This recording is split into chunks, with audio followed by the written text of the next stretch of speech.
Joining me now with more insight, Arizona Republican Congressman and member of the House Judiciary Committee, Andy Biggs. Representative, thanks for joining us today. Thanks, Molly. Kicking things off, we just heard this report from our colleague Rich Edson, who talked about Comey, what he spoke about most recently. Not particularly shocking, given there was this long discussion about what role the dossier played, and a lot of folks were like, no, this started with Papadopoulos. So I just want to get your thoughts as this kind of new information, this new interview comes out. Well, I think it indicates very clearly that Mr. Barr was accurate when he said there was spying. We knew that there was spying that went on, and this really isn't news to some of us who've been involved in many of the depositions and hearings that are going forward. But it is an indication that Mr. Comey did something that he should not have done, in that he failed to inform the Trump campaign that there was this potential for interference or conflict with the Russians. That would be a normal thing to do, is to go to the campaigns to warn them off that they were trying to be co-opted.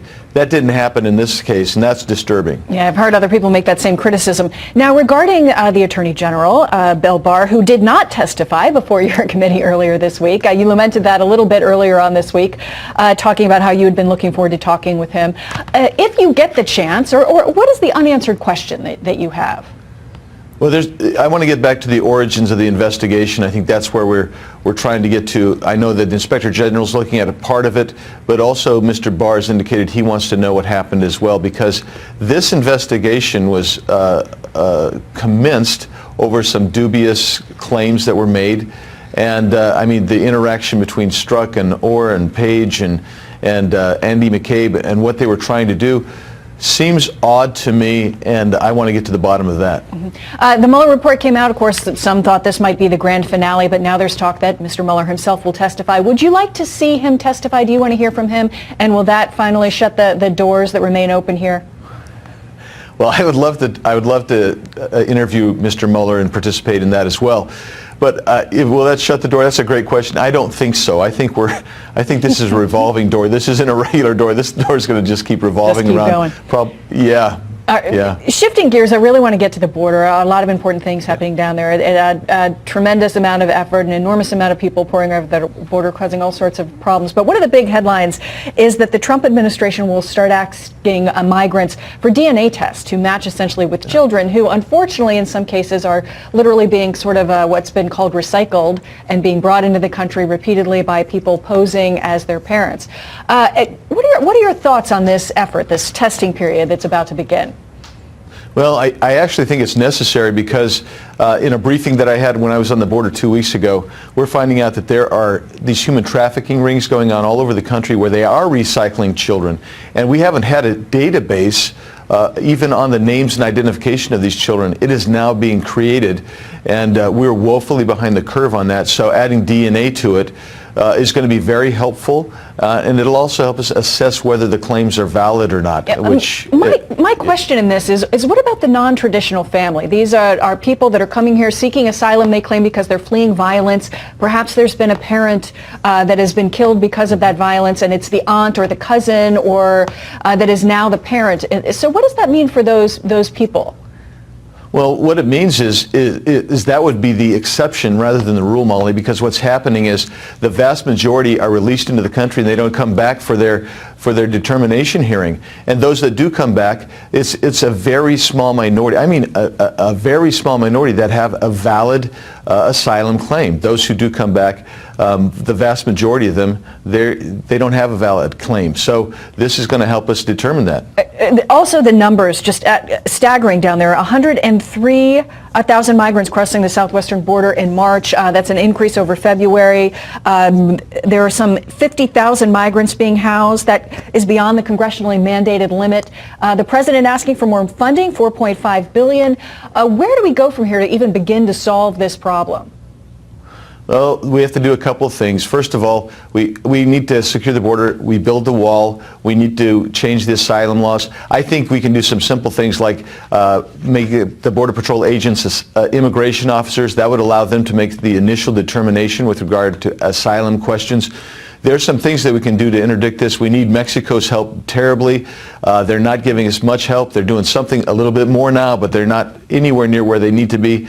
Congress needs to give some money. We need to work on the Flores decision. This is just so big and so overwhelming. And so when you say 103,000 crossed, I mean, that's who we apprehended, and we don't even know how many people actually entered. Yeah, it certainly doesn't seem to be getting any smaller, that's for sure. Congressman Indy Biggs, thank you for joining us. I'm glad we had a chance to talk about the border today. Appreciate it. Thanks, Molly. Thank you. North Carolina Congressman and a member of the House Appropriations Committee, David Price, to talk about all of this. Congressman, thanks for joining us. You had a chance to hear that report from Rich Edson there, and he kind of goes the back and forth between Comey and the president that's occurring right now. And I feel like it's kind of remarkable. The former FBI director, such a powerful investigator, coming out now from this sort of moralistic stance, trying to shame the president. What are your thoughts on that? When we think about investigators supposed to be, impartial as they're conducting these investigations, and now to hear this language from Comey so openly. Well, the point about how the president weaves this alternative web of facts and people get caught up in it, and there's no way out where one's dignity and integrity remain intact. I do think that's a realistic observation. I think of Secretary Nielsen and the circumstances under which she left Homeland Security, for example, and there are many, many more examples. But speaking of alternative takes on reality, these illusions, this kind of wishful thinking about Kim Jong-un and the situation in North Korea really just takes your breath away. And the fact that they're just ratcheting up these tests, these battlefield weapons, and now these short-range weapons, and stopping short of the out-and-out violation of the promises that were supposedly made, but still the president not only tolerates this, but continues to entertain these illusions, perpetrate these illusions about this brutal dictator, and how one would possibly hope to get an agreement in this situation. Yeah, it's been interesting to hear even those that are close to the president talking about sort of his style as far as developing relationships with world leaders, particularly world leaders right now, particularly that are so deeply criticizing, as you mentioned, these despots, these dictators. Shifting things back to Special Counsel Mueller, would you like to see him testify before Congress? You had written that's something you'd like to hear, and you want to hear from his conclusions directly. What is it that you're looking for? Well, I think it's essential that we hear from Mueller, especially now that we know that he objected strongly to the way his report was characterized by the Attorney General, and that the Attorney General essentially lied about that before the Congress, gave a very, very false, misleading impression about Mueller's acceptance of his 4-page supposed summary of the report. We need to untangle that, and of course there's a lot about the Mueller report itself that we need to understand more fully. The supportive I agree evidence. That it has to be there's all kinds of reasons I think some to of the talk language, about Mueller.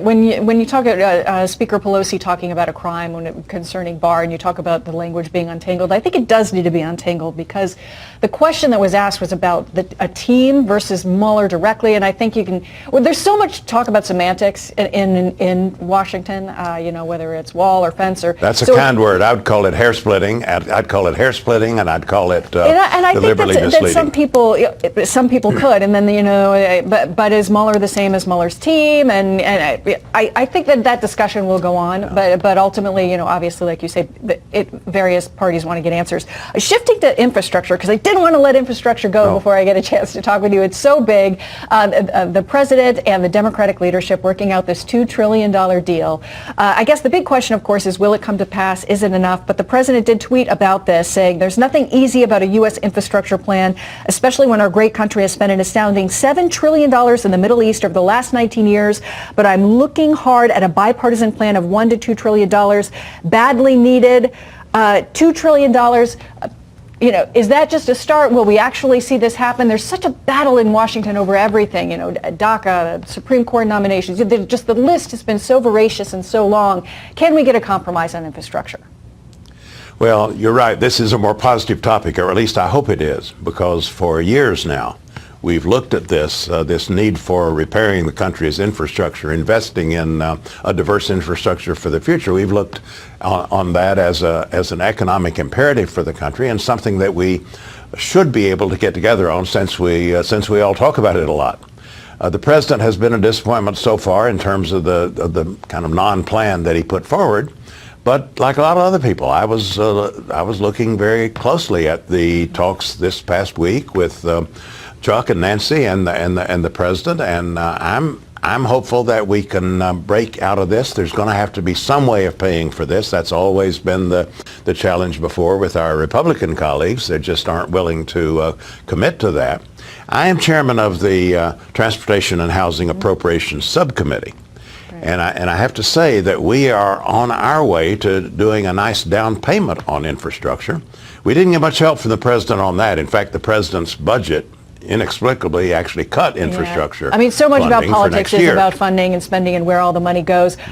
Congressman Price, thank you so much for talking with us today. We're running out of time, but I really appreciate it. We had a fabulous discussion. Thank you.